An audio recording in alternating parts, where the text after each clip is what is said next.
নমস্কার বন্ধুরা, welcome to my channel. আজকে তোমাদের কাছে আমি ফিগার ড্রয়িংয়ের উপরে একটা ভিডিও টিউটোরিয়াল নিয়ে এসেছি। হ্যাঁ, হিউম্যান ফিগার ড্রয়িং তোমরা জানো, এটা আমার ফেভারিট সাবজেক্ট। আর এটা আমার ভীষণ করতে ভালো লাগে। ফিগারিজমের উপরে আমার কাজ, তোমরা যারা আমাকে অনেক দিন ধরে ফলো করে আসছো তারা জানো যে ফিগারিজমের উপরে কাজ আমি ভীষণ করে থাকি। এছাড়াও পোর্ট্রেট ড্রয়িং আমি কমিশন ওয়ার্কও করি।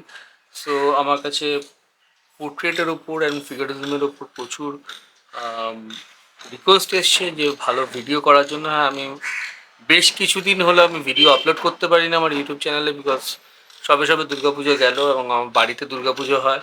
সো তার মধ্যে শরীরটা একটু ডাউন ছিল অত চাপ যাওয়ার পরে। সো আমি ভিডিও ঠিকমতো আপলোড করতে পারিনি, so sorry for that. But চলো আজকের ভিডিও টিউটোরিয়ালটা দেখো। যে ফটো রেফারেন্স থেকে আমি এই ড্রয়িংটা করবো, তো সেটা আমার নিজেরই তোলা আমার ক্যামেরায়। তোমরা জানো যে ফটোগ্রাফি আমি করে থাকি, আমার ব্লগও রয়েছে কুমোরটুলিতে, আমি যে ছবি টবিগুলো তুলি। তো তোমরা আমার চ্যানেলে সেগুলোই চেক আউট করতে পারো। ফটোগ্রাফি ছাড়া ফটোগ্রাফি আমার সেকেন্ড প্যাশন। তো ফার্স্টে আমি আমার ড্রয়িংয়ের উপর ফোকাস করি, আর আমি রেফারেন্স পছন্দ করি আমার নিজের ছবি থেকেই নেওয়াটা। বিকজ পিন্টারেস্টে গুগল থেকে যদি আমি ছবি নিই, সো অনেক কমন হয়ে যায়, প্রচুর আর্টিস্ট সেগুলোকে ফলো করে, প্রচুর কমন হয়ে যায়।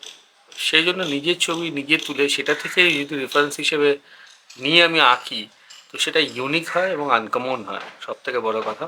তো এদিকে তোমরা আমার ফটোগ্রাফি থেকে আঁকতেও পারো, সেটা কপিরাইট ফ্রি, আমি কোনো রকম ক্লেম করছি না কিছু।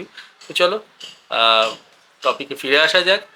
ড্রয়িংটা দেখো, একটা সিম্পল ফিগার ড্রয়িং আমি তোমাদের সামনে করব। আর সেটা করার জন্য আমি ইউজ করব একটা পেন্সিল। এটা আমি আগেও বলেছি, এটা আমার ফেভারিট পেন্সিল। এটা হলো গিয়ে কন্টে প্যারিসের একটা পেন্সিল, জানি না দেখতে পাচ্ছ কিনা স্পষ্ট।